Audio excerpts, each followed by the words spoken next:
when I was 20, I didn't know what that word meant, even. I thought it meant something a bit more like what I've come to understand intersex means, where you would go through puberty that might not be the one you expected, and you'd suddenly have this magical thing where you were who you really were. So I went through my adolescence kind of like waiting, hoping, no, nothing, oh, okay, fine. And then I met someone who was transgender. Actually, I had a crush on this guy, and he was amazing. And I helped him throw a rolling party where everyone took MDMA, and I admitted my love to him, and he said to me, well, I'm transgender, and I was like, oh, okay, cool. And so we dated for like 6 months, and about 3 months into that, I was like, oh, wait a second, so you're saying you used to have tits? And he looks at me, and he's like, well, yeah. And it just, like, it took me months of being in a really close relationship with someone who was trans before I started to get that. It was really, like, a difficult thing for me to chew on. And as I started to think about that more and more, I came to realize that probably part of why that was so hard for me was that it was really important to me to understand what was going on with this, like, gender and change of gender kind of process. Another term that I use to describe myself is genderqueer, and that is to have a non-binary gender identity, to not identify with one of the dual options. And I have viewed my process of transitioning as one of psychospiritual death and rebirth. And I've been greatly aided in that process and helped to have the braveness to do that, to engage in this multi-year, like, journey through shadow and with light, through having some practice with 6 to 8 hour psychospiritual death and rebirth processes, thanks to Entheogens. And so I wanted to kind of describe what that process is. And so here we are all, like, sitting here, and you can feel the warmth of your body, and you can kind of hear, like, the little sounds of the room, and they help you to know where you are in space. And if you pay attention, you can feel the breath moving through your body. And if you really are still, you can feel your heartbeat, even. And so you have all these things that let you know that you're in a body, and you're here, and you're alive. And to have those go away one by one until there's none of them, until you're no more in your own skin than you are the building, than you are the floor, than you are the trees, than you are the person next to you, than you are, like, a much deeper essence that is all those things. And so, and then when you kind of are reborn, for me it's generally this kind of feeling of, like, this, like, tape speeding up, and all of these things getting, like, jammed back in, and everything kind of reassembles around me to create, like, this particular slice of the world. And on a slower process of that, through my gender transition, I've been taking testosterone for, I guess, like, a little over a year and a half. Very exciting. And I have felt literally, like, the way that I touch things, like how it feels to my skin, is really different. It's like my self is closer to the surface of my skin. And maybe some of that is the change of fat density in the muscle. When someone's primary hormone in their body is estrogen, you have a lot more fat throughout your muscle tissue than if your primary hormone is testosterone. Maybe some of it has to do with the fact that the way that my mind seems to be a lot better with testosterone in there. I can think more clearly. I wear glasses, but my prescription has actually gotten better pretty significantly. My mind is quieter. I have a lot less anxiety. My voice is different when I speak. It sounds like the me that I can recognize. I remember a few trips that I've had where I had my eyes closed or it was dark and I touched someone's face and felt like stubble on their face and would get confused and think it was my face. And I don't have to do that anymore. I can just walk around all day and touch my face.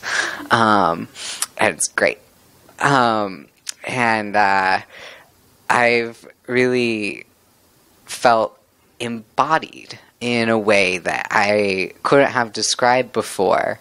It's like I'm aware of when something brushes my arm, where before my attention would only be in my body if I was doing something. And I've been practicing yoga for almost 10 years, and so it's had a huge impact on my spiritual practice to become more in my body, to have the ability to be quieter in my mind.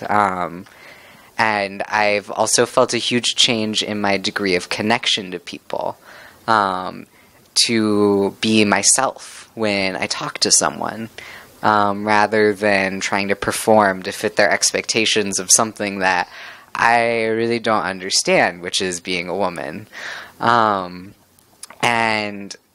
I've been amazed by this change in how others perceive and treat me as well. It's funny, to be guys will talk to me and be like, yeah, man, what do you think? Hey, man. And it's it just gets thrown out all the time. And it's just kind of a head scratcher for me, because then some people do the exact opposite. And I'm way on this other side of this feminine line. Or I'll say something to a woman and they'll just be really distant, really cold, and that's a different experience than I would have, sort of getting a taste of that kind of male privilege, and being put outside that line of feminine community, or being visibly queer to many people, puts me in a certain community with them when we meet, and there's a warmth or a conversation that comes up. Or the other day, a friend of mine was talking about how hard it is to find sports bras, and I was like, God, you should try binders. This person didn't know I was trans, and she kind of looks at me, and she was like, oh, well, yeah, God, I can imagine. And there's been an interesting shift for me flirting with women who perceive me as masculine or male. It's a really different end of it. I am less objectified, which has been freeing. It matters a lot less whether I look good or how. That people more readily, in general, because of this kind of social programming based on these constructs of binary gender, treat me really differently. And I try as much as I can to undermine that. And one of my favorite scenarios, friend of mine described me right now as the apple that fell on the fence. People kind of look at me and they're like, so there's that like fishing for pronouns moment where I know that they are just like having their mind blown even if they're not sure about why. And then I recently started working somewhere in a pretty big team. There's about 60 of us on this operations team that I'm in. And different kind of cliques or groups or teams within that have settled on like different sets of pronouns for me. So like the routing crew all refers to me as she, and receiving I'm like definitely he, and like produce kind of doesn't really like go there, and like the people that I pack with, like it's a mix of he and they, and so it's really interesting when there's like some cross amongst these groups and they're referring to me, and some people are calling me she and some people are calling me he, and like some people like are trying not to do any of it, and like who notices when that's going on? It's like totally subversive. And it's amazing how few people just come up to me and ask. And I really enjoy this like breaking down of categories, and a lot of that pleasure for me has also come from entheogens, where category boundedness can become very different in altered states. I was explaining this idea to someone today at lunch, and I was looking at they had both a plate and a bowl for their lunch. And I was like, so, like, the difference between this plate and this bowl, like, you can look around the room and you're like, chair, shoe, person, pillar, lamp, like, whatever. And so we had a plate and a bowl, and I was like, so, like, these two things are, like, in some overlapping categories. They're both tableware, they're both, like, made of ceramic, but, like, the bowl has more curve than the plate. Like, that's kind of their essential difference. But this plate actually has, like, a good little bit of curve to it. I could probably put some things in it that would also work really well in a bowl. And almost anything you'd put on a plate could also go in a bowl. So, like, how meaningful is that category distinction a lot of the time? And like, these kinds of questions that perhaps if you've ever been in an altered state of this nature you're familiar with, or some people's minds just go there all the time. And another like really interesting type of categorization is mathematical topology, where there's not any meaningful difference between a mug and a donut. They're both surfaces with like a hole through the center and otherwise a continuous surface. And so that means that given this point of view, there's no difference between a mug and a donut, but from another point of view, say the materials that they're made out of, or the process for creating them, or how easy it is to squish one with your foot, or their relationship to your 6 ounces of coffee, like those are really big differences between a mug and a donut. And so having direct experience of this kind of category bending has really helped me to think about gender, which is this like incredibly dual like category for us. It's almost impossible in our standard American culture to not be put into one of two categories. And one of the things that I love to kind of bring in when I share these ideas with people is to kind of work on sharing some of that direct experience of what masculine and feminine are, and also how to kind of crack them open. So I'd like to invite you all to focus in your way, look at the floor, close your eyes, or just stick with me wherever that is for you, and think about something that for you really represents femininity, that feminine energy, however it is for you. Kind of get a sense of that, like turn it around, give it some dimensionality. and set it aside for a moment. And now think of something really masculine, whatever that is for you, very much of that energy. Turn it around, get a sense of its dimensions, and pick up those two things and put them together and let them mesh. In Tibetan Buddhism, one of the highest forms of the Buddha is the Buddha and consort intertwined. This idea of bringing energies that we conceptualize as somehow complementary or opposed, when they merge, you get this burst of energy. And you get something that is not halfway in between the two, and it's not exactly a slice of each. It's this, like, other part of it. And I had the opportunity when I was in college to explore the richness of this other category in gender and look at how people perceived themselves. And I was really lucky because that process of asking those questions in an academic context was the first time that I really asked myself those questions personally, too. And through that, I learned about colonialism and oppression. These kind of things that we carry with us from the past that impact us even today.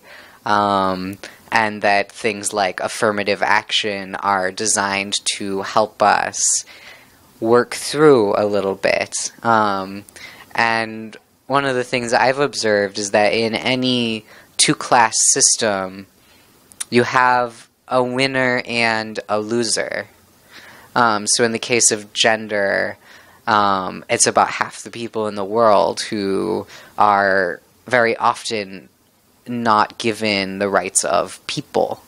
And I don't say this very often because it's not really the narrative that gets me much like traction in accessing, say, medical care. But my transition for myself is as much about my own identity and personal necessity as it is about exploration and making the world better for all people, especially women. Because when I confuse someone, when I challenge their expectations, when I help them to access non-duality just through being me and expressing what I'm passionate about, I have a really exciting opportunity to, like, unravel some of this, like, great weight that prevents us all from communicating as well, from being as, like, equal as we are. And, like, breaking down these categories, like being with the challenges of that, whether it's during a personal journey or in a conversation where someone's using very gendered communication, I try to really share, like, my own joy that I find in this, like, really deep work, because I find that it benefits everyone. I have this kind of mission to help make this world clearer and more true and more free and more connected. And this is, like, one of the ways that I do that, and it's, like, really an honor to get to give my life to, like, sharing more openness and freedom.